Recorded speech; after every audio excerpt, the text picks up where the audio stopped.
എറണാകുളം ശിവകുമാറും ഇല്ല. പിന്നെ ആരാണ് അവിടെ ഉള്ളത്? ശാരദയ്ക്ക് വെള്ളവും പൂവും മാത്രം കൊടുത്താൽ മതി എന്ന് അവിടെ നിന്ന് അരുളിയതാണ്. രാമചന്ദ്രനെ ഒന്നും കൊണ്ടുവരണ്ട, അറിവാണ് ഇവിടെ മുഖ്യം അല്ലെ. അറിവിലൂടെയാണ് ആനന്ദിക്കേണ്ടത്. അറിവിലൂടെയാണ് ഒരു വ്യക്തിക്ക് യഥാർത്ഥ ഉത്സവം സിദ്ധിക്കുകയുള്ളൂ. ആ അറിവിനു വേണ്ടിയാണ് ഗുരു വാദിച്ചതല്ലാതും, ഗുരു പറഞ്ഞു വെച്ചതല്ലാതും, ഗുരു ചെയ്തു വെച്ചതല്ലാതും. അറിവുള്ളവരാകുമ്പോൾ തന്നെ ജീവിതത്തിലെല്ലാം വന്നുകൊള്ളുമെന്ന് ഗുരുവിന് അറിയാമായിരുന്നു. അതുകൊണ്ടാണ് നിരവധിയായ ആശ്രമങ്ങൾ, ക്ഷേത്രങ്ങൾ സ്ഥാപിച്ച അവസാനം കുട്ടികൾക്ക് പഠിക്കുവാനുള്ള സംസ്കൃത പാഠശാലയായിട്ട് ആശ്രമം തുടങ്ങിയത് ആലുവയിലെ. ഇനി വേണ്ടുന്നത് ക്ഷേത്രങ്ങളല്ല, ഇനി വേണ്ടുന്നത് പള്ളിക്കൂടങ്ങളാണ് എന്ന് അവിടെ നിന്ന് അരുളി. എന്തുകൊണ്ടാ? ഭൗതികമായ അഭിവൃദ്ധിയും ഈ ജനതയ്ക്ക് ആവശ്യമുണ്ട് എന്ന് കണക്കാക്കിയിട്ട് അയ്യോപാവങ്ങളായിട്ട് ആരാന്റെ മണ്ണില് കുടിയാനെ പോലെ കാളയും പൂട്ടി ജീവിക്കേണ്ടവരല്ല, മനുഷ്യമൃഗങ്ങളല്ല നിങ്ങൾ വിചാരിച്ചാൽ ഉദ്യോഗത്തിന്റെ ഏറ്റവും വലിയ തലപ്പത്ത് എത്തിച്ചേരാനുള്ള ബുദ്ധിയും ബോധവും നിങ്ങൾക്കും ഈശ്വരൻ തന്നിട്ടുണ്ട്. നിങ്ങൾ അതിനെ വിനിയോഗിക്കണം എന്നുള്ള ഉദ്ദേശത്തിലാണ് വിദ്യ കൊണ്ട് പ്രബുദ്ധരാകുവിൻ എന്ന് പറയുന്നത്. അപ്പൊ ആർക്കും നമ്മളെ ചൂഷണം ചെയ്യാൻ പറ്റില്ല. ഒരു ജനതയെ മൊത്തം ചൂഷണം ചെയ്തത് അവർക്ക് അറിവില്ലാത്തത് കൊണ്ടായിരുന്നു. അറിവുള്ള ഒരാളെ ആർക്കും ചൂഷണം ചെയ്യാൻ പറ്റില്ല. അല്പം ബോധമുള്ള ഒരാളെ ആർക്കും പറ്റിക്കാനും പറ്റില്ല അല്ലെ. ഇപ്പൊ നമ്മൾ പറയും ആള് പറ്റിക്കപ്പെട്ടു എന്ന് പറയും. ബോധത്തിന്റെ തരി പോലും ഇല്ലാത്തത് കൊണ്ടാണ് എന്ത് പറ്റുന്നത്? പറ്റിക്കപ്പെടുന്നത്. അപ്പൊ നമ്മള് കാലാകാലങ്ങളായിട്ട് ഒരു ജനത പറ്റിക്കപ്പെട്ടുകൊണ്ടിരിക്കുകയായിരുന്നു. എന്തുകൊണ്ട് പറ്റിക്കപ്പെട്ടു? അറിവില്ലാത്തത് കൊണ്ട്. ഈ അറിവ് നിങ്ങൾ നേടേണ്ടതല്ല എന്നുള്ളത് അവരുടെ ആവശ്യമായിരുന്നു. കാരണം എന്താ? അറിവ് വന്നാൽ പിന്നെ നമ്മളൊന്നിനും കിട്ടില്ല. അപ്പൊ നീ അറിവില്ലാതിരുന്നാ മതി, മനസ്സിലായോ? നീ അറിവില്ലാതിരിക്കുന്നിടത്തോളം കാലാണ് നിന്നെ പണിയെടുക്കാൻ എനിക്ക് കിട്ടുള്ളൂ. അതുകൊണ്ട് നീ പഠിക്കണ്ട. നീ പഠിച്ചാൽ നിന്റെ ചവിട്ടില് പെട്രോൾ കോരി ഒഴിക്കും, കണ്ടൊരു തീപ്പെട്ടി ഉരച്ചിടും. ഇതൊക്കെയായിരുന്നു ആചാരം. നോക്കൂ, അതിനൊക്കെയാണ് ഗുരുദേവന് മനസ്സിലായി. ബോധമില്ലാത്തതുങ്ങളെ മേച്ച് നടക്കാൻ, ഇങ്ങനെ കാള മേച്ച് നടക്കാൻ നല്ല സുഖമുണ്ട് എല്ലാവർക്കും. അപ്പൊ അത്രയും ആ അറിവില്ലായ്മയിൽ നിന്ന് അറിവിന്റെ സന്ദേശം നൽകി നമ്മളെ പതുക്കെ പതുക്കെ പതുക്കെ പതുക്കെ ഉദ്ധരിച്ച് ഈ അവസ്ഥയിലാണ് ഇപ്പോഴും ആയിട്ടുള്ളൂ. ഇനിയും ഉദ്ധരിക്കപ്പെടാനുണ്ട് പലയിടങ്ങളിലും. അങ്ങനെയുള്ള ഒരു ജഗതോദ്ധാരകനായിരുന്നു ഗുരുദേവൻ. അധസ്ഥിതരുടെ ജഗതോദ്ധാരകൻ, പാവങ്ങളുടെ ജഗതോദ്ധാരകൻ, ഒന്നും അറിയാത്തവരുടെ ജഗതോദ്ധാരകൻ. ആരാധന എന്തെന്നറിയാത്ത, ശുചിത്വം എന്തെന്നറിയാത്ത, പ്രാർത്ഥിക്കാൻ കഴിയാത്ത, സ്വന്തമായി സ്വതന്ത്രമായ തീരുമാനങ്ങൾ എടുക്കാൻ കഴിയാത്ത വലിയ ഒരു ജനസമൂഹത്തിൻ്റെ ജഗതോദ്ധാരകൻ. ആ ഉദ്ധാരകൻ ഒന്നുകൊണ്ട് മാത്രമാണ് നമ്മൾ വിദ്യാഭ്യാസപരമായിട്ടും ശുചിത്വപരമായിട്ടും കൃഷിപരമായിട്ടും വാണിജ്യപരമായിട്ടും വിവര സാങ്കേതിക വിദ്യാഭ്യാസത്തിലൂടെയും സംഘടനയിലൂടെയും ഈശ്വരഭക്തിയിലൂടെയും മുന്നേറിക്കൊണ്ടിരിക്കുന്നത്. ശിവഗിരിയിലെ തീർത്ഥാടനം വിളിച്ചു ചേർത്തപ്പോൾ ഗുരുവിനോട് വന്നിരുന്ന് ഗുരുവിൻ്റെ പ്രിയപ്പെട്ട ഭക്തന്മാര് കോട്ടയം നാഗമ്പടത്തിൻ്റെ തെന്മാവിൻ്റെ ചുവട്ടിലിരുന്ന് ഗുരുവിനോട് അരളി, ഗുരുദേവ, എല്ലാ വർഷവും അങ്ങയുടെ അടുത്ത് വന്ന് ഒന്ന് പോന്നമെന്ന ആഗ്രഹമുണ്ട്. ഒരു തീർത്ഥാടനം, അത് അടിയങ്ങളുടെ ചിരകാല അഭിലാഷമാണ്. നമ്മളെ വേറെ ഞാൻ കേട്ടില്ലേ? ആലോചിച്ച് നോക്കണം. ഇപ്പോഴാണല്ലോ കയറ്റി തുടങ്ങിയത്. അത് വേറെ ഒന്നിനും അല്ല, പൈസ കിട്ടും, പൈസ കൊടുക്കണത് നമ്മളാ. അപ്പൊ അന്നും ഒന്നും എന്താണ് കേറ്റാത്ത ഒരു കാലത്ത് ഒരിടത്ത് തീർത്ഥം കൊള്ളുവാൻ വേണ്ടിയിട്ട് എന്താണ് ചെല്ലുമ്പോൾ, തീർത്ഥ സ്നാനത്തിന് വേണ്ടി ചെല്ലുമ്പോൾ, ഈ ശിവഗിരി മഠത്തിലേക്കൊരു തീർത്ഥയാത്രയ്ക്ക് വേണ്ടിയിട്ട് ചെല്ലുമ്പോൾ എന്താണ് ഗുരുവിനോട് പറഞ്ഞു, ഞങ്ങൾക്ക് വരണം, ഞങ്ങൾക്ക് എല്ലാ വർഷവും അവിടെ വന്ന് പോരണം എന്ന് പറഞ്ഞപ്പോൾ അത് കേട്ടപ്പോൾ ഗുരുവിനും തോന്നി, കൊള്ളാം, ആളുകൾക്ക് വന്നു പോകാനൊരു തീർത്ഥ സങ്കേതമാകുമല്ലോ. അപ്പൊ അവിടെ ഇരുന്നിട്ടാണ് എന്ത് വസ്ത്രം ധരിക്കണം എന്ന് ചോദിച്ചപ്പോഴാണ് മഞ്ഞയാകാം, ബുദ്ധന്റെയും കൃഷ്ണന്റെയും നിറമാണല്ലോ എന്ന് പറഞ്ഞു. ബുദ്ധന്റെയും കൃഷ്ണന്റെയും നിറമാണല്ലോ, മഞ്ഞയാകാം. അപ്പൊ തന്നെ ഗുരു പറഞ്ഞു, അതിനുവേണ്ടി നിങ്ങൾ മഞ്ഞ വസ്ത്രം വാങ്ങരുത്.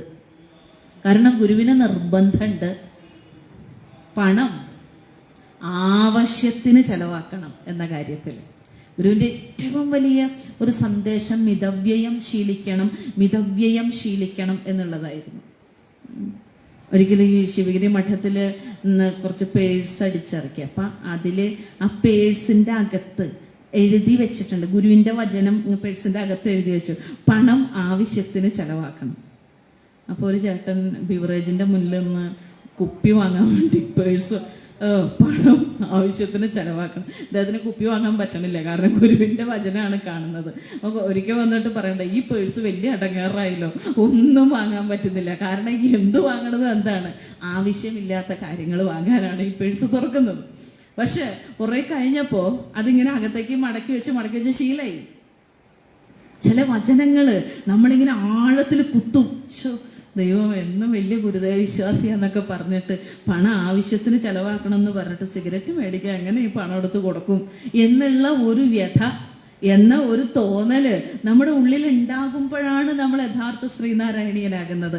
ശരിക്കും ഗുരുവിനോടുള്ള ഭക്തി അതാണ്, യഥാർത്ഥ ഭക്തി എന്ന് പറഞ്ഞാൽ അതാണ്. അല്ലാതെ നമ്മൾ കുറേ എന്താ പറയുക, ചന്ദനം തൊട്ട് അല്ലെങ്കിൽ പ്രദക്ഷിണം ചെയ്ത് അല്ലെങ്കിൽ ഗുരുവിൻ്റെ മുന്നിൽ ശരണം വിളിച്ച് അങ്ങനെയല്ല. ഒരു ഗുരുവിനോട് കാട്ടാവുന്ന ഏറ്റവും വലിയ നീതി എന്ന് പറയുന്നത് ആ ഗുരു പറഞ്ഞ എന്തെങ്കിലും ജീവിക്കുക എന്നുള്ളതിലാണ്.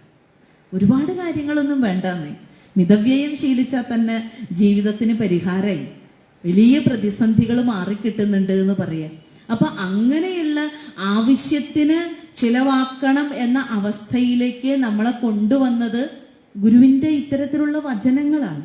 അതുകൊണ്ടാണ് ഇങ്ങനെ ഈ സംഘടനയെക്കുറിച്ച് അപ്പോൾ ഈ പറഞ്ഞു വന്നത്, ഈ മഞ്ഞ വസ്ത്രം മഞ്ഞയായിട്ട് മേടിക്കേണ്ട കാര്യമില്ല എന്ന് പറഞ്ഞു. അതിനു വേണ്ടി പണം കളയരുത്. ഇന്ന് ചതയം വന്നാലും സമാധി വന്നാലും ടെക്സ്റ്റൈൽസിലേക്ക് നോക്കിയാൽ നമുക്കറിയാം അല്ലേ, മഞ്ഞ ഉടുപ്പുകൾ, മഞ്ഞ സാരികൾ, മഞ്ഞ തൊപ്പികൾ, മഞ്ഞ ബർമൂടകൾ അല്ലേ, എല്ലാം തൂക്കിയിട്ടിട്ടുണ്ട്. കാരണം ഇത് മേടിച്ചോളൂ, മഞ്ഞ തൊപ്പിയും എല്ലാം വാങ്ങിക്കും. ഗുരു എന്താ പറഞ്ഞത്, അന്ന് കോടി വസ്ത്രമാണ് ഉണ്ടായത്. എല്ലാവരുടെയും നല്ല ഉടുപ്പ് എന്ന് പറയുന്നത് ഈ കോടിയാണ്. ഈ വെളുത്ത വസ്ത്രമാണ്, ഒരു ആർഭാടായിട്ടുള്ള ഒരു വസ്ത്രം എന്ന് പറയുന്നത് വെള്ളയാണ്, ഇങ്ങനെ കളർഫുൾ അല്ല, വെള്ള കോടി വസ്ത്രമാണ്. അപ്പൊ ഗുരു പറഞ്ഞത് എന്താണ്, അത് കൊള്ളാം, പക്ഷെ ശിവഗിരിയിലേക്ക് വരുമ്പോ ആ കോടി വസ്ത്രം മഞ്ഞള് മുക്കിയിട്ട് വന്നാൽ മതി എന്നാണ്. മഞ്ഞള് മുക്കുമ്പോ എന്താവും, മഞ്ഞയാവും. മഞ്ഞള് മുക്കി മഞ്ഞയിട്ട് വന്നാൽ മതി, തിരികെ വരുമ്പോ അത് കഴുകി വെള്ളയാക്കാനും കഴിയും, ചില പ്രോസസ്സൊക്കെ ഉണ്ട്. അപ്പോൾ ആ മഞ്ഞൾ മുക്കി വന്നാൽ മതി എന്ന് പറഞ്ഞതിന് വേറൊരു കാരണമുണ്ട്. എന്താ അറിയോ, ഒരുപാട് ആളുകൾ വരുന്ന സ്ഥല. മഞ്ഞൾ എന്ന് പറയുന്നത് വളരെ ആന്റിസെപ്റ്റിക് ആണ്. ഒരുപാട് പേരെ തൊട്ടുരുമി നമ്മളിങ്ങനെ പ്രദക്ഷിണത്തിനാണെങ്കിലും നടന്ന് നീങ്ങുമ്പോൾ നമ്മൾ മേത്ത് ഈ മഞ്ഞൾ മുക്കി ഇട്ട് ഉടുപ്പ് കിടക്കുന്നിടത്തോളം കുറേയൊക്കെ അതിനെ റെസിസ്റ്റ് ചെയ്യാൻ പറ്റും. അതും കൂടെ കണക്കിലാക്കിയിട്ട് ഈ നമ്മൾ പറയില്ലേ, നമ്മൾ കൊറോണ വന്നപ്പോഴാണ് നമുക്ക് ഈ മാസ്കിൻ്റെ ഒക്കെ വില മനസ്സിലായി എന്ന് പറയണ പോലെ ഇതിനൊക്കെ ഒരു കഥയുണ്ട്. അതുവരെ നമ്മൾ അറിഞ്ഞില്ല. കൊറോണ വരണ വരെ നമ്മൾ ഈ അണുബാധ, അണുസംക്രമണം, അയ്യോ കൈ തൊട്ടപ്പോൾ എന്ത് പറ്റാനാ, പിന്നെയാണ് തുടർന്നോടത്തൊക്കെ നമ്മൾ സാനിറ്റൈസ് ചെയ്യാൻ തുടങ്ങിയത്. അത് പഠിപ്പിച്ചു തന്നത് ഒരു കുഞ്ഞു വൈറസാ നമ്മൾ വൃത്തി പഠിപ്പിച്ചത്. അത്തരത്തിലും വൃത്തിയുണ്ട് എന്ന് പഠിപ്പിച്ചവന്റെ പേരാണ് വൈറസ്, അവന്റെ പേരാണ് കൊറോണ എന്ന് പറയുന്നത്. അപ്പൊ അങ്ങനെയാണ് ഈ മഞ്ഞ വസ്ത്രം ഇടാനായിട്ട് പറഞ്ഞത്. എല്ലാം കഴിഞ്ഞ് തീർത്ഥാടന അനുമതിയൊക്കെ ഗുരു കൊടുത്തതിന് ശേഷമാണ് ഗുരു ചോദിക്കണത്, ആട്ടെ അവിടെ വരുന്നതിന്റെ ഉദ്ദേശം എന്ത് എന്ന് ചോദിച്ചു. അത് ഗുരുവാ ചോദിച്ചത്. ഇവരിതെല്ലാതും പറഞ്ഞു കഴിഞ്ഞതിന് ശേഷം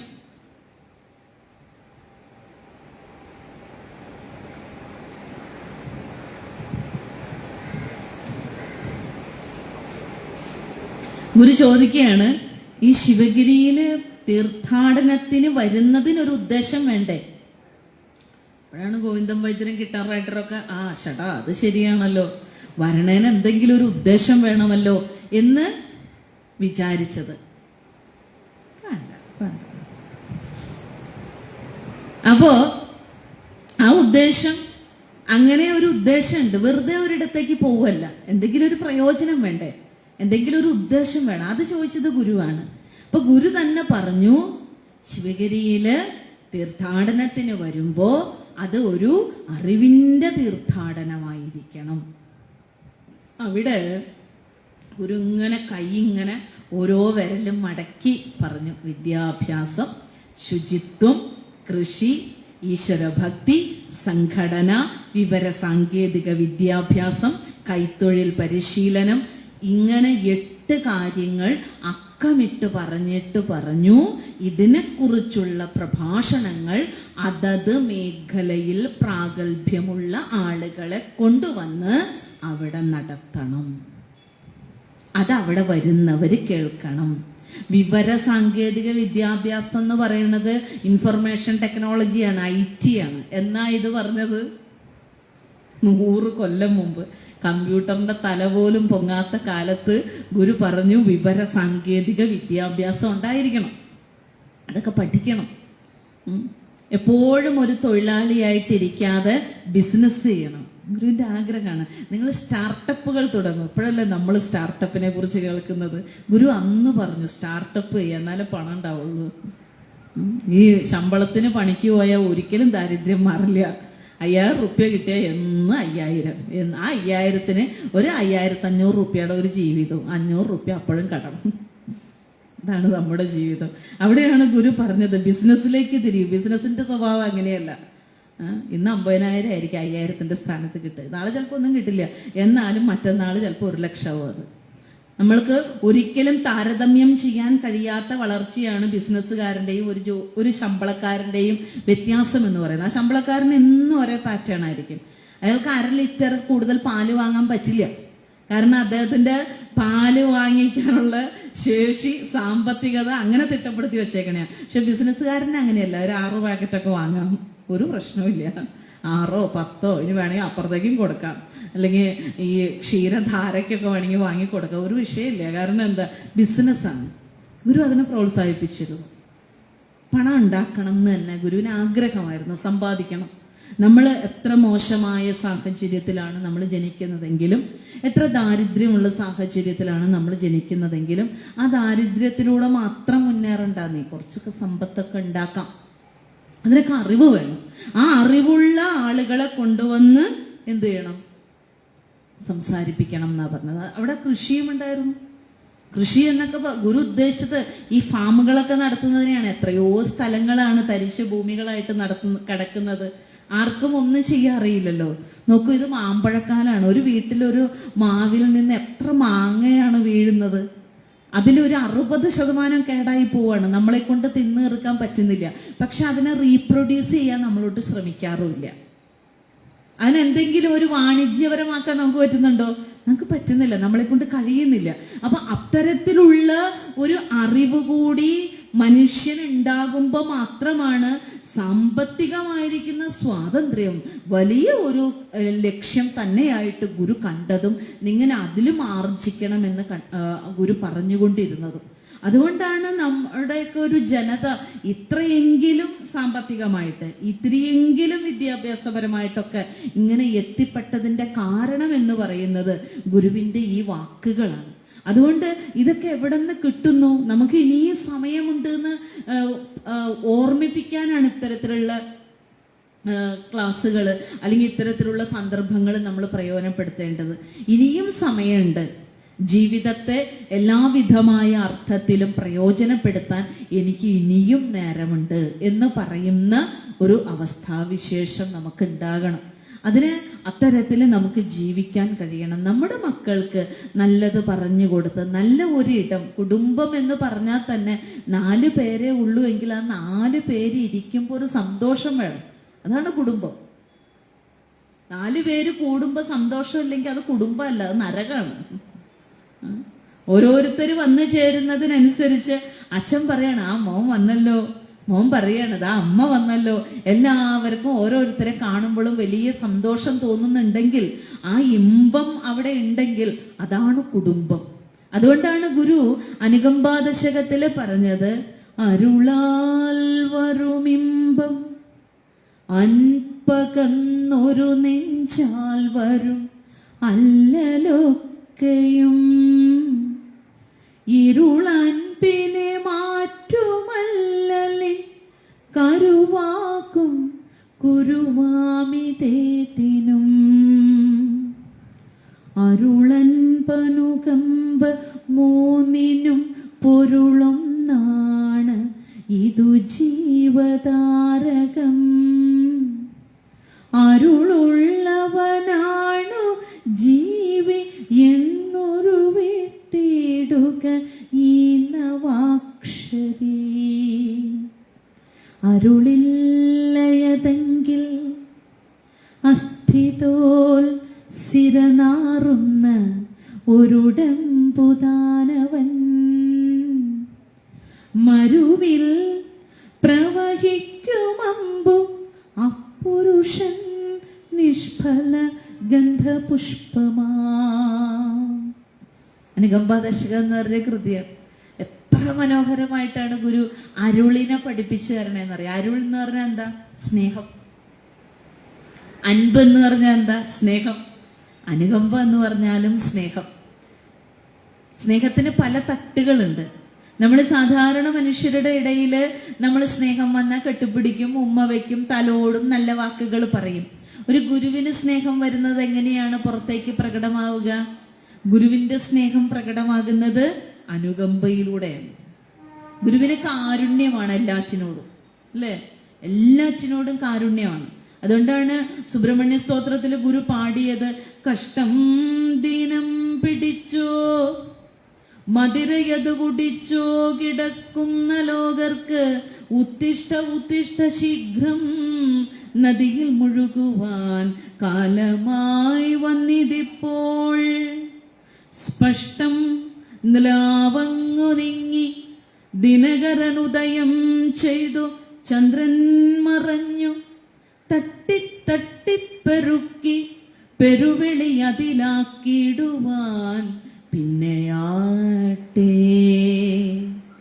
കഷ്ടം ദീനം പിടിച്ചോ, കഷ്ടം ദീനം പിടിച്ചോ മതിരയത് കുടിച്ചോ കിടക്കുന്ന ലോകർക്ക് ഉത്തിഷ്ഠ ഉത്തിഷ്ഠ ശീഘ്രം നദിയിൽ മുഴുകുവാൻ കാലമായി വന്നിതിപ്പോൾ.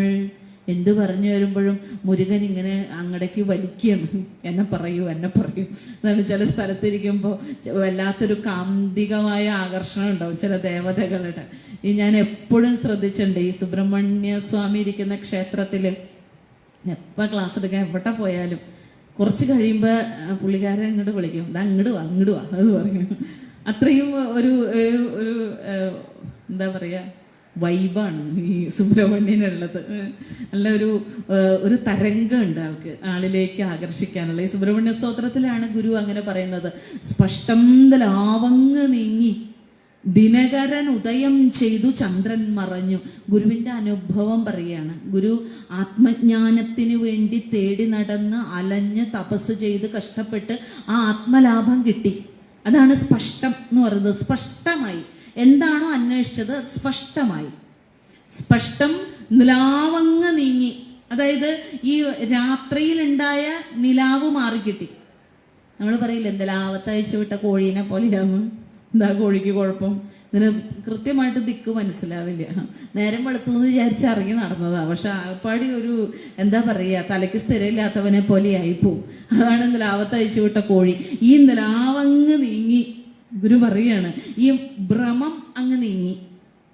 ദിനകരൻ ഉദയം ചെയ്തു, സൂര്യൻ വന്നു, ചന്ദ്രൻ മറഞ്ഞു, ചന്ദ്രൻ പോയി. അപ്പോ നിലാവുണ്ടാക്കിയ ഭ്രമകൽപ്പനകളിൽ നിന്നൊക്കെ ആദിത്യന്റെ വരവോട് കൂടിയിട്ട് പുറത്തു കിടന്നു. എന്ന് വെച്ചാല് ഉള്ളിലുണ്ടായിരുന്ന അജ്ഞാനമായ അന്ധകാരമെല്ലാം നീങ്ങി ഉള്ളില് പുതിയ ഒരു സൂര്യോദയം ഉണ്ടായി. ഒരു 10,000 ആതിഥേയരൊന്നായി വരുവത് പോലുള്ള ഒരു വിവേകവൃത്തി ഉണ്ടായി. അതാണ് ആ സ്പഷ്ടം ലാവങ്ങ് നീങ്ങി ദിനകരൻ ഉദയം ചെയ്തു ചന്ദ്രൻ മറഞ്ഞു. ഗുരുവിന്റെ ആത്മസാക്ഷാത്കാര അനുഭവം പറയാണ്. പക്ഷെ ഗുരു നോക്കിയപ്പോ എന്താ കണ്ടത്? ഗുരുവിന് പിന്നെ ഒന്നും ചെയ്യാനുണ്ടായിരുന്നില്ല, അല്ലേ? എപ്പോഴാണ് നമ്മൾ ഫോണൊക്കെ എടുത്തൊന്ന് വാട്സപ്പും ഫേസ്ബുക്കും ഒക്കെ നോക്കുക, എല്ലാ ജോലിയും തീർത്ത് കഴിയുമ്പോൾ എന്നാ ഇനിയിപ്പോൾ ആരാ മെസ്സേജൊക്കെ അയച്ചത്, അല്ലേ? ഇന്ന് നടു നിവർത്തണ സമയത്താണ് സാധാരണ മടിച്ചുകളല്ലാത്തവരൊക്കെ ചെയ്യാറുള്ളൂ, അല്ലേ? പണികളൊക്കെ തീർത്തൊന്ന് സ്വസ്ഥമാകുമ്പോൾ അപ്പോൾ പിന്നെ പ്രത്യേകിച്ച് കുറച്ച് നേരത്തേക്ക് ഒന്നും ചെയ്യാനില്ല, ചുമ്മാ ഇരിക്കും, അല്ലേ? നമ്മളൊന്ന് റിലാക്സ് ചെയ്യില്ലേ കുറച്ചു നേരം? ഗുരുവിന് ആ ഒരു റിലാക്സേഷനിൽ ഇരിക്കേണ്ട സമയമായിരുന്നു. ആത്മസാക്ഷാത്കാരം കിട്ടിയ ഒരു വ്യക്തിക്ക് സമൂഹത്തിൽ പ്രത്യേകിച്ച് ഒന്നും ചെയ്യാനില്ല. സ്വസ്ഥമായിട്ട് ഇരുന്നാൽ മതി. എന്താണോ അന്വേഷിച്ചത് അത് കണ്ടെത്തിയിരിക്കുന്നു, ഇനി അതിൻ്റെ മധു നുകർന്നിരുന്നാൽ മതി. പക്ഷെ ഗുരു ചുറ്റും നോക്കിയപ്പോൾ അവസ്ഥ വളരെ ദയനീയമാണ്, അവസ്ഥ വളരെ മോശമാണ്. കഷ്ടം. ദീനം പിടിച്ചോ മതിരയത് കുടിച്ചോ കിടക്കുന്ന ലോകർ. ഒരു ജനസമൂഹത്തെ കണ്ടു. കുറെ എണ്ണങ്ങൾക്ക് വയ്യായിക, കുറെ എണ്ണങ്ങള് ബുദ്ധിഭ്രമം ബാധിച്ച് മദ്യം കഴിച്ച് മധുരയത് കുടിച്ച് നാൽക്കാലികളായിട്ട് നടക്കുകയാണ്. ഇരുകാലിയായിരുന്നു, കുറെ കഴിഞ്ഞപ്പോൾ നാൽക്കാലിയായി, മധുരയങ്ങ് ചെലണോട് കൂടിയിട്ട്. അപ്പൊ കഷ്ടം. ദീനം പിടിച്ചോ മധുരയത് കുടിച്ചോ കിടക്കുന്ന ലോകർക്ക് ഉത്തിഷ്ഠ ഉത്തിഷ്ഠ, എഴുന്നേൽക്കൂ എഴുന്നേൽക്കൂ. നദിയിൽ മുഴുകുവാൻ കാലമായി വന്നിതിപ്പോൾ. അവരെ പുതിയ ഒരു നദിയിലിറക്കി ജ്ഞാനസ്നാനം ചെയ്യിക്കേണ്ടുന്നതിൻ്റെ ഉത്തരവാദിത്വം മനസ്സിലാക്കിക്കൊണ്ട് ഈ സാധാരണക്കാരന് പുതിയ നവോത്ഥാനത്തിലേക്കുള്ള, പുതിയ ജീവിത ശൈലിയിലേക്കുള്ള, പുത്തനുണർവിലേക്കുള്ള, ഒരു നവോന്മേഷത്തിലേക്കുള്ള ജീവിതയാത്രയുടെ ആഹ്വാനമാണ് ഗുരു അവിടെ നടത്തിയത്. ഇതാണ് ഗുരുവിൻ്റെ സ്തോത്രങ്ങളിൽ പോലും ഈ ആഹ്വാനം ഒളിഞ്ഞിരിക്കുന്നുണ്ട് എന്ന് പറയാനുള്ള കാരണം. ഇതിനെ നമ്മൾ നേരാവണ്ണം പഠിക്കുമ്പോഴാണ് നമ്മുടെ ജീവിതത്തിൽ ഇങ്ങനെ ചടഞ്ഞുകൂടി ഇരുന്ന് തീർക്കാനുള്ളതല്ല ജീവിതമെന്നും, ജീവിതത്തിൽ ഒരുപാട് കാര്യങ്ങൾ അറിയേണ്ടതുണ്ട് എന്നും, അറിഞ്ഞതിൻ്റെ വെളിച്ചത്തിൽ സമാജത്തിന് വേണ്ടി എന്തെങ്കിലും ചെയ്യേണ്ടതുണ്ട് എന്നുള്ള ഒരു ധാർമ്മിക ബോധം നമ്മുടെ ഉള്ളിലേക്ക് വരിക.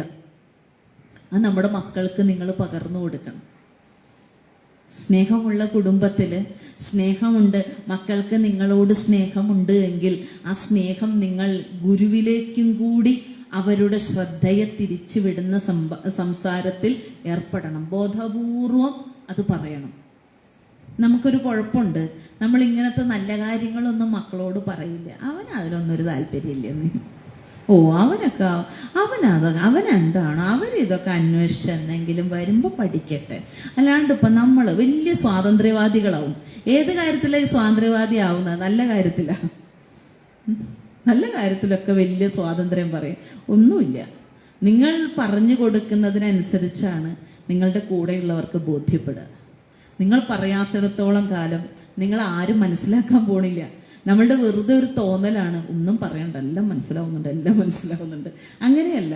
കുട്ടികൾക്ക് മനസ്സിലാക്കി കൊടുക്കേണ്ടുന്ന ഒരു കാലഘട്ടമുണ്ട്. ആ കാലഘട്ടത്തിൽ മനസ്സിലാക്കി കൊടുക്കുക തന്നെ വേണം. അത്തരത്തിലുള്ള ഉത്തരവാദിത്തങ്ങളിൽ നിന്ന് പിന്മാറരുത്. എന്ത് ന്യായീകരണം പറഞ്ഞിട്ടും പിന്മാറരുത്. അപ്പം മാത്രമാണ് അടുത്ത തലമുറയിലേക്ക് ഗുരുവിൻ്റെ ഈ സംസ്കാരം അവര് തന്നെ ഏറ്റെടുത്ത് ഇവിടെ നടക്കുള്ളൂ. അല്ലേ? ഒരു 10-30 കൊല്ലം കഴിഞ്ഞാൽ നമ്മൾ ആരെങ്കിലും ഇവിടെ ഉണ്ടാവുമോ? ആരും ഉണ്ടാവില്ല. നടത്തിപ്പുകാരും ഉണ്ടാവില്ല, കളിക്കാരിക്കണവരും ഉണ്ടാവില്ല. 30 എന്നൊക്കെ നമ്മുടെ ആഗ്രഹം കൊണ്ട് പറയണേ കേട്ടോ. ഒരു 3 മതിയില്ലേ?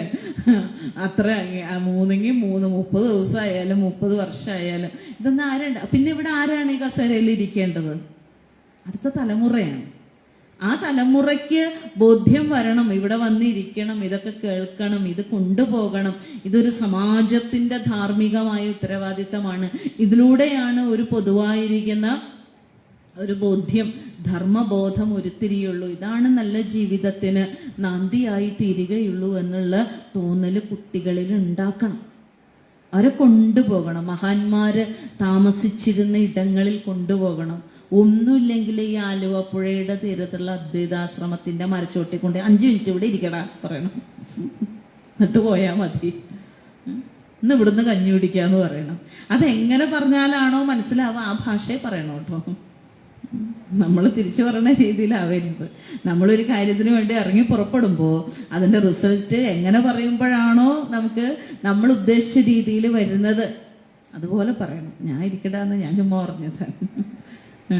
അപ്പോൾ പക്ഷെ നമ്മൾ തൊട്ടടുത്താണെങ്കിലും മെട്രോയിലാണെങ്കിലും കയറി പോയിട്ട് അവിടെയൊക്കെ ചുമ്മാ ഇരിക്കണം. മോനെ, ഇത് ജീവിതത്തിൽ ഇങ്ങനെയും ഇടങ്ങളുണ്ട്.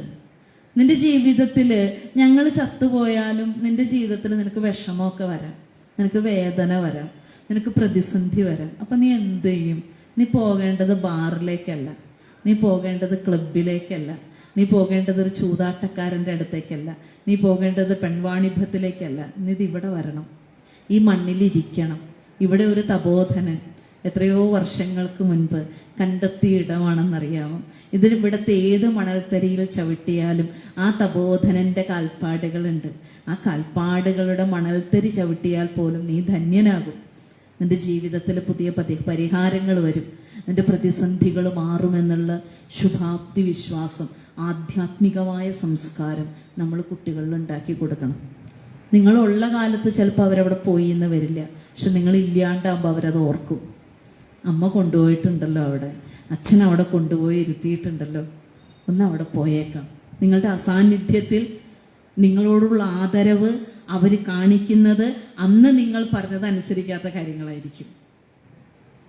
അങ്ങനെയാണ് മനുഷ്യ മനസ്സ് പ്രവർത്തിക്കുക. അപ്പൊ അത്തരത്തിലുള്ള പാഠങ്ങൾ കുട്ടികൾക്ക് പറഞ്ഞു കൊടുക്കണം. ഇങ്ങനെയും ഇടങ്ങളുണ്ട്, അവിടേക്കും ഇവിടേക്കും ഒന്നും ഓടേണ്ട കാര്യമില്ല, നീ ഇവിടെ വന്നിരിക്കണം എന്നുള്ള അത്തരം പാഠങ്ങൾ ശിവഗിരിയിൽ പോകുമ്പോൾ ആ മാവിൻ ചുവട്ടിൽ എത്രയോ മഹാത്മാക്കളെ ആ മാവിൻ ചുവട്ടിലിരുന്ന് കണ്ടിരിക്കുന്നു അല്ലെ. മഹാത്മജി ആണെങ്കിലും ടാഗോർ ആണെങ്കിലും ക്ലാസ്സിലൂടെ അതൊക്കെ കേട്ടില്ലേ അല്ലേ? നിരവധിയായ ക്ലാസ്സുകൾ ഉണ്ടായില്ലേ ഇവിടെ? പലതും നിങ്ങൾ കേട്ടു. ഇതൊന്നും ഓർമ്മയെന്ന് പോകരുത് കേട്ടോ. ഇനി അടുത്ത മെയ് 10ഉം 11ഉം വരുമ്പോൾ കേൾക്കാം എന്ന് വിചാരിക്കരുത്. ഒരു വർഷത്തെ ഗ്യാപ്പിട്ട് കേൾക്കരുത്, എന്നും കേൾക്കണം. ഇത്തിരിയെങ്കിലും എന്നും വായിക്കണം. നമ്മുടെ വീട്ടിൽ പുതിയൊരു സംസ്കാരം ഉരുത്തിരിയട്ടെ. നമ്മുടെ വീടൊരു ക്ഷേത്രമാകട്ടെ, നമ്മുടെ വീടൊരു ഗുരുകുലമാകട്ടെ. എപ്പോഴാണ് വീട് ഗുരുകുലമാവുക? അവിടെ ഇച്ചിരി അറിവുള്ള അമ്മയും ഇച്ചിരി അറിവുള്ള അച്ഛനുണ്ടായാൽ വീട് ഗുരുകുലമായി. എല്ലാവരും ഒരുമിച്ചിരിക്കുമ്പോൾ വഴക്കുണ്ടാക്കുന്ന കാര്യങ്ങളല്ല പറയേണ്ടത്. എല്ലാവരും ഒരുമിച്ചിരിക്കുമ്പോഴാണ് നല്ല കാര്യങ്ങൾ പറയേണ്ടത്. നമുക്കൊരു സ്വഭാവമുണ്ട്, ഭക്ഷണം കഴിക്കാതിരിക്കുമ്പോൾ വഴക്കിനുള്ള വക ഉണ്ടാക്കി വയ്ക്കുക. അപ്പോൾ കഷ്ടപ്പെട്ട് ഉണ്ടാക്കിയത് തിന്നാൻ ആരും ഇല്ലാണ്ട് എണീറ്റ് പോവും. അങ്ങനെയല്ല, വിവേകം പ്രവർത്തിക്കണം. ഒരുമിച്ചിരിക്കുമ്പോഴാണ് നല്ല കാര്യങ്ങൾ പങ്കുവെക്കേണ്ടത്, നല്ലത് പറയേണ്ടത്. മക്കൾക്ക് എന്തെങ്കിലും അസ്വസ്ഥതകൾ ഉണ്ടെങ്കിലൊക്കെ അതൊക്കെ ചോദിക്കാനും മക്കൾക്ക് നമ്മളുടെ വേപധുവിനെ മനസ്സിലാക്കാനും കഴിയണം. നിങ്ങൾക്കൊരു സാമ്പത്തിക പ്രശ്നം ഉണ്ടെങ്കിൽ അത് മക്കൾ അറിയണം. ഒരു കുട്ടി പറയണ്ട എൻ്റെ അച്ഛൻ ATM ആണ്, അവൻ പറയാ എൻ്റെ അച്ഛൻ ATM ആ. എന്താ മോനെ അങ്ങനെ പറഞ്ഞത്? അച്ഛനോട് അത്ര രൂപ ചോദിച്ചാൽ അച്ഛൻ അപ്പം തന്നെ തരും. അച്ഛൻ ചോദിക്കുന്നേ ഇല്ല എന്തിനാണ് പൈസ എന്ന് ചോദിക്കുന്നില്ല. അച്ഛാ 500 ദേ കൊടുക്കണം 500. അപ്പൊ പിന്നെ അത് ATM അല്ലേ? കുട്ടി പറഞ്ഞതിൽ തെറ്റില്ല. പക്ഷെ അച്ഛൻ കൊടുക്കുന്നത്, അച്ഛന് ഇല്ലാത്തൊരു കാലം ഉണ്ടായിരുന്നു. അച്ഛനോട് ചോദിച്ചപ്പോ വടിയെടുത്ത് അടിച്ചിട്ടുണ്ട്. അപ്പൊ എൻ്റെ മോന് അത് ഉണ്ടാവരുത് എന്ന് വിചാരിച്ചിട്ടാണ് ഈ അച്ഛൻ എടുത്ത് കൊടുക്കുന്നത്. പക്ഷെ കുട്ടി അത് അറിയുന്നില്ല. മനസ്സിലായോ? കുട്ടി വിചാരിക്കുന്ന അച്ഛൻ്റെ കയ്യിൽ കൊണ്ടുപോളം കാശുണ്ട്, ചോദിച്ചാൽ മതി തരും.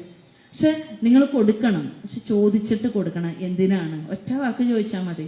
ആ ചോദിക്കുമ്പോൾ തന്നെ ആവശ്യമില്ലാത്ത ചോദ്യങ്ങൾ പിന്നെ അവിടെ നിന്ന് വരില്ല. എന്തിനാ ഇത്രയും പൈസ? അച്ഛൻ്റെ കയ്യിൽ, നമ്മുടെ കയ്യിൽ പൈസ ഇല്ലെങ്കിൽ പൈസ ഇല്ല എന്ന് അറിയിക്കാൻ പറ്റണം. അവരെ വിഷമിപ്പിക്കാനല്ല. ജീവിതം കുറച്ച് പ്രതിസന്ധികളിലൂടെയും കൂടിയാണ് കടന്നു പോകുന്നത് എന്ന് കുട്ടികളെയൊക്കെ പറഞ്ഞ് മനസ്സിലാക്കാൻ പറ്റണം. അപ്പോഴവർക്ക് മനസ്സിലാവുക അച്ഛൻ്റെയും അമ്മയുടെയൊക്കെ അവസ്ഥ എങ്ങനെയാണെന്ന്. കുട്ടികൾക്ക് പെട്ടെന്ന് മനസ്സിലാവും. നമ്മൾ വിചാരിക്കണ പോലെയല്ല. അവർ വളരെ സെൻസിറ്റീവാണ്, അവർക്ക് വളരെ സംവേദനത്തുണ്ട്. നമ്മൾ എന്ത് പറയുമ്പോഴും അതുപോലെ മനസ്സിലാക്കാനുള്ള ഒരു മനസ്സൊക്കെ അവർക്കുണ്ട്. നമ്മൾ വെറുതെ മുൻധാരണയ്ക്ക് എടുക്കുകയാണ്, കുട്ടികൾക്കൊന്നും മനസ്സിലാവില്ല എന്നൊരു പൊട്ട ബുദ്ധി നമുക്കുള്ളത് കൊണ്ടാണ് നമ്മൾ പറയാത്തത്. അവനൊന്നും മനസ്സിലാക്കാനുള്ള ബോധമില്ല. അങ്ങനെയല്ല, കുട്ടികൾക്ക് ചില കാര്യങ്ങൾ, ചില നിസ്സഹായതകൾ അതൊക്കെ പറഞ്ഞാൽ അവർക്ക് നല്ലവണ്ണം മനസ്സിലാവും. നമ്മൾ അങ്ങനെയുള്ള ഒരു വിദ്യാഭ്യാസം കൂടി മക്കൾക്ക് കൊടുക്കുമ്പോഴാണ് ഒരു വളർത്ത് കല. പാരന്റിങ് ഒരു കലയാണ്, കൊലയല്ല. കൊന്നു കളയരുത്, വളർത്തുന്നത് ഒരു കലയാക്കണം. അപ്പോഴാണ് നമ്മൾ നല്ല അച്ഛനും നല്ല അമ്മയും ആവുള്ളൂ.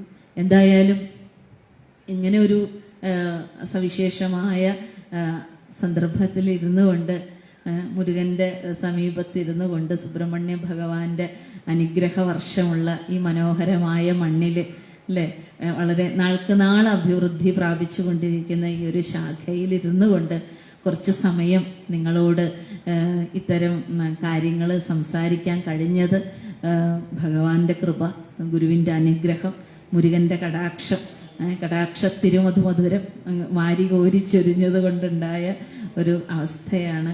കുറച്ച് പേരാണ് ഉള്ളതെങ്കിലും ഈ അമ്മമാരൊക്കെ എത്ര ശ്രദ്ധിച്ചാണ് കേട്ടിരിക്കണം. എത്രയോ പ്രായമായിട്ടൊരു ക്ഷീണമില്ലാണ്ട് തലകുലുക്കി കേട്ടിരിക്കണം കാണുമ്പോൾ എന്തൊരു സന്തോഷം, വളരെ സന്തോഷമാണ്. അങ്ങനെയൊക്കെ കേട്ട് ഈ ഒരു സമയത്തും അവരുടെ ക്ഷീണവും അവരുടെ തളർച്ചയും ഒക്കെ അവഗണിച്ച് ഇങ്ങനെ ഇരുന്ന് കേൾക്കുക എന്ന് പറയുന്നത് നിസ്സാരമായ കാര്യമല്ല. എന്തായാലും എനിക്ക് ഇവിടെ വരെ വന്ന് നിങ്ങളോട് ഇത്രയുമെങ്കിലും നിങ്ങളോട് പറയാൻ കഴിഞ്ഞത് വലിയ നന്ദിയുണ്ട്. പ്രത്യേകിച്ച് സുഗതേട്ടനോട് വലിയ കൃതജ്ഞത. കാരണം എല്ലായിടത്തും പോകുമ്പോഴും എപ്പോഴും ഇപ്പോൾ വിചാരിക്കണത് അത്രയും ഗുരുഭക്തരെ കണ്ടല്ലോ എന്ന സന്തോഷത്തോടെയാണ് മടങ്ങി പോകുന്നത്. നിങ്ങൾ അങ്ങനെ കാണാം, ആരാണെന്ന് പറഞ്ഞാലും ഒരൊറ്റ കാഴ്ചയേ ഉള്ളൂ, ഗുരുവിനെ പ്രേമിക്കുന്നവർ എന്നുള്ള കാഴ്ച. ഗുരുപ്രേമി എന്ന ഒരു കാഴ്ച മാത്രമാണ് ഇപ്പം എനിക്കുള്ളൂ. അപ്പോൾ ഇത്രയും ഗുരുപ്രേമികളെ കണ്ടല്ലോ, എന്തൊരു സന്തോഷം. അതെന്തോ ഒരു പുണ്യം ഞാൻ ചെയ്തിട്ടുണ്ട്, അതുകൊണ്ടാണ് എനിക്ക് നിങ്ങളെ കാണാൻ പറ്റുന്നത്. ഓരോ ഇടത്ത് പോയി തിരിച്ചു വരുമ്പോഴും ആ ഒരു ചിന്തയോട് കൂടിയിട്ടാണ് പോവാറ്. ഇന്നും ഭഗവാന്റെ കൃപയാൽ ഇവിടെ വരാനും നിങ്ങളെ കാണാനും നിങ്ങളോട് പറയാനൊക്കെ സാധിച്ചു. ആ ഭഗവാൻ തന്നെ നിങ്ങളുടെ ഓരോരുത്തരുടെയും ഹൃദയത്തെയും കുടുംബത്തെയും അനുഗ്രഹിക്കട്ടെ എന്ന് മാത്രം ആശംസിച്ചുകൊണ്ട് നിർത്തുന്നു. നന്ദി, നമസ്കാരം.